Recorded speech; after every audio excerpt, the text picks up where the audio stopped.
Hi friends, मैं राहुल आपका स्वागत करता हूँ हमारे YouTube channel life is inspire पे। तो दोस्तों, आज मैं आपके लिए और एक कहानी लेकर आया हूँ। कहानी का नाम है डॉक्टर अंबेडकर जी को संविधान का निर्माता क्यों कहते हैं। तो दोस्तों, हम जानते हैं इस वीडियो में क्या बाबा साहेब अंबेडकर जी को भारतीय संविधान का निर्माता क्यों कहते हैं। तो दोस्तों, हम चलते हैं कहानी की तरफ, लेकिन उसके पहले अगर आप हमारे चैनल पर नए हैं तो हमारे चैनल को सब्सक्राइब कीजिए, लाइक कीजिए, शेयर कीजिए और बेल आइकॉन पर सिलेक्ट कीजिए। Thank you. NaMo बुद्धाय। Doctor Ambedkar ji को भारतीय संविधान का निर्माता क्यों कहा जाता है। डॉक्टर बाबा साहेब अंबेडकर जी को भारतीय संविधान का निर्माता क्यों कहा जाता है। संविधान को भारतीय समाज के लिए एक मार्गदर्शक दस्तावेज के रूप में प्रस्तुत करने में डॉक्टर अंबेडकर की सबसे प्रभावी और निर्णायक भूमिका थी। 26 नवंबर 1949 को संविधान सभा ने संविधान के उस प्रारूप को स्वीकार किया जिसे डॉक्टर BR अम्बेडकर जी की अध्यक्षता में ड्राफ्टिंग कमेटी ने तैयार किया था। इसी रूप में संविधान 26 जनवरी 1950 को लागू हुआ और भारत एक गणराज्य बना। इसी की याद में 26 नवंबर के दिन को संविधान दिवस मनाने का चलन 2015 को शुरू किया गया। ये दिलचस्प है कि ये चलन उस साल शुरू हुआ जब डॉक्टर अंबेडकर जी की 125वीं जन्म जयंती मनाई जा रही थी। ये राष्ट्र की तरफ से डॉक्टर अंबेडकर को दी गई श्रद्धांजलि है। सवाल उठता है कि संविधान सभा की ज्यादातर बैठकों में औसतन 300 सदस्य मौजूद रहे और सभी सदस्यों को संविधान के निर्माण में समान अधिकार प्राप्त था। तो आखिर क्यों डॉक्टर अंबेडकर जी को ही संविधान का मुख्य वास्तुकार या निर्माता कहा जाता है। ये बात सिर्फ डॉक्टर अंबेडकर जी के व्यक्तित्व और विचारों के समर्थक ही नहीं कहते, बल्कि भारतीय संविधान सभा के सदस्यों ने भी इसे स्वीकारा और विभिन्न अध्येताओं ने भी किसी न किसी रूप में इसे मान्यता दी। नेहरू के आत्मकथा लेखक माइकल ब्रैचर ने अंबेडकर जी को भारतीय संविधान का वास्तुकार माना और उनकी भूमिका को संविधान के निर्माण में फील्ड जनरल के रूप में रेखांकित किया। नेहरू ए पॉलिटिकल बायोग्राफी द्वारा माइकल ब्रैचर 1959। संविधान सभा के समक्ष संविधान प्रस्तुत करते हुए अपने अंतिम भाषण में डॉक्टर अंबेडकर जी ने गरिमा और विनम्रता के साथ इतने कम समय में इतना मुकम्मल और विस्तृत संविधान तैयार करने का श्रेय अपने सहयोगियों को दिया।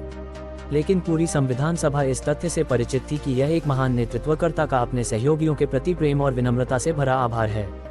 अच्छी पत्रकारिता मायने रखती है। संकट काल में तो और भी अधिक दी प्रिंट आपके लिए लेकर आता है कहानियां जो आपको पढ़नी चाहिए, वो भी वहां से जहां वे हो रही हैं। हम इसे तभी जारी रख सकते हैं अगर आप हमारी रिपोर्टिंग, लेखन और तस्वीरों के लिए हमारा सहयोग करें। संविधान सभा ने मानी अम्बेडकर जी की भूमिका। अम्बेडकर जी संविधान की ड्राफ्टिंग कमेटी के अध्यक्ष थे, जिसकी जिम्मेदारी संविधान का लिखित प्रारूप प्रस्तुत करना था। इस कमेटी में कुल 7 सदस्य थे।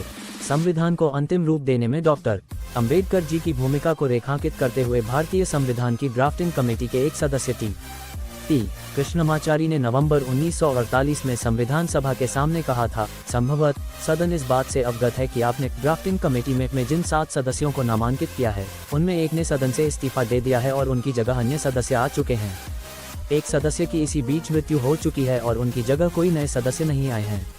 एक सदस्य अमेरिका में थे और उनका स्थान भरा नहीं गया। एक अन्य व्यक्ति सरकारी मामलों में उलझे हुए थे और वह अपनी जिम्मेदारी का निर्वाह नहीं कर रहे थे। 1-2 व्यक्ति दिल्ली से बहुत दूर थे और संभवतः स्वास्थ्य की वजहों से कमेटी की कार्यवाहियों में हिस्सा नहीं ले पाए। सो कुल मिलाकर यही हुआ है कि इस संविधान को लिखने का भार डॉक्टर अंबेडकर जी के ऊपर ही आ पड़ा है। मुझे इस बात पर कोई संदेह नहीं है कि हम सबको उनका आभारी होना चाहिए कि उन्होंने इस जिम्मेदारी को इतने सराहनीय ढंग से अंजाम दिया है। संविधान सभा की बहस, खंड 7, पृष्ठ 231। संविधान सभा में अंबेडकर जी की भूमिका कम करके आंकने वाले अरुण शौरी जैसे लोगों का जवाब देते हुए अंबेडकर जी के गंभीर अध्येता क्रिस्टोफ जाफलो लिखते हैं कि हमें ड्राफ्टिंग कमेटी की भूमिका का भी एक बार फिर आकलन करना चाहिए।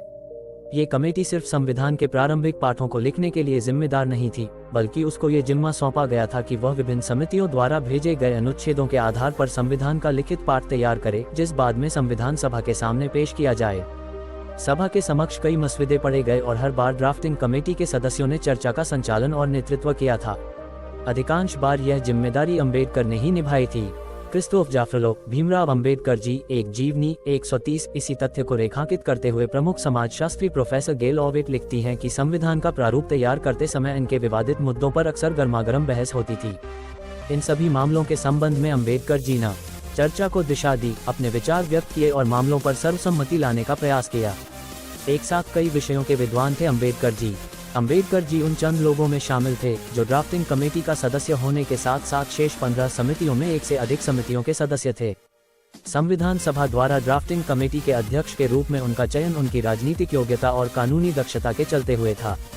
संविधान को लिखने, विभिन्न अनुच्छेदों प्रावधानों के संदर्भ में संविधान सभा में उठने वाले सवालों का जवाब देने, विभिन्न विपरीत और कभी कभी उलट से दिखते प्रावधानों के बीच संतुलन कायम करने और संविधान को भारतीय समाज के लिए एक मार्गदर्शक दस्तावेज के रूप में प्रस्तुत करने में डॉक्टर अंबेडकर जी की सबसे प्रभावी और निर्णायक भूमिका थी। स्वतंत्रता, समता, बंधुता, न्याय, विधि का शासन, विधि के समक्ष समानता, लोकतांत्रिक प्रक्रिया और धर्म, जाति, लिंग और अन्य किसी भेदभाव के बिना सभी व्यक्तियों के लिए गरिमा में जीवन भारतीय संविधान का दर्शन एवं आदर्श है। ये सारे शब्द डॉक्टर अंबेडकर जी के शब्द और विचार संसार के बीच शब्द हैं। इस शब्दों के निहितार्थ को भारतीय समाज में व्यवहार में उतारने के लिए वे आजीवन संघर्ष करते रहे। इसकी छाप भारतीय संविधान में देखी जा सकती है। संविधान पर डॉक्टर अंबेडकर जी की छाप भारत का नया संविधान काफी हद तक 1935 के गवर्नमेंट ऑफ इंडिया एक्ट और 1928 के नेहरू रिपोर्ट पर आधारित है, मगर इसको अंतिम रूप देने के पूरे दौर में अंबेडकर का प्रभाव बहुत गहरा था। डॉक्टर अंबेडकर जी भारतीय संविधान की सामर्थ्य एवं सीमाओं से भी बखूबी अवगत थे। इस संदर्भ में उन्होंने कहा था कि संविधान का सफल या असफल होना आखिरकार उन लोगों पर निर्भर करेगा जिन पर शासन चलाने का दायित्व है। वे इस बात से भी बखूबी परिचित थे कि संविधान ने राजनीतिक समानता तो स्थापित कर दी है, लेकिन सामाजिक और आर्थिक समानता हासिल करना बाकी है, जो राजनीतिक समानता को बनाए रखने लिए भी जरूरी है। तो दोस्तों, आज के कहानी के माध्यम से आपको पता चला ही होगा कि डॉक्टर बाबा साहब अम्बेडकर जी को संविधान का निर्माता क्यों कहते हैं। तो दोस्तों, आपको कहानी कैसे लगी है हमें कमेंट में ज़रूर बताइए, और अभी तक आपने हमारे चैनल को सब्सक्राइब नहीं किया होगा तो हमारे चैनल को सब्सक्राइब कीजिए, लाइक कीजिए, शेयर कीजिए और बेल आइकॉन पर सिलेक्ट कीजिए। Thank you.